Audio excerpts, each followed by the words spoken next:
ঈদগাঁওকে উন্নয়ন ও সংস্কারের আদর্শ উপজেলা গড়ার অঙ্গীকার, ধানের শীষে ভোট চাইলেন চেয়ারম্যান জনি।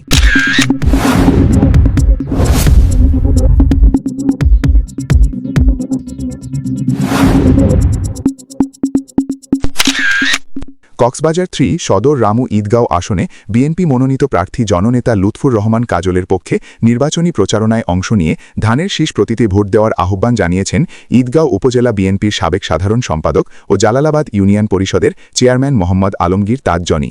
তিনি বলেন, লুৎফুর রহমান কাজল নির্বাচিত হলে ঈদগাঁও উপজেলাকে একটি পরিকল্পিত ও মডেল উপজেলা হিসেবে গড়ে তোলা হবে। এ লক্ষ্যে শিক্ষা, স্বাস্থ্য, যোগাযোগ সহ সার্বিক উন্নয়ন ও সংস্কারমূলক কর্মসূচি বাস্তবায়নের উদ্যোগ নেওয়া হবে।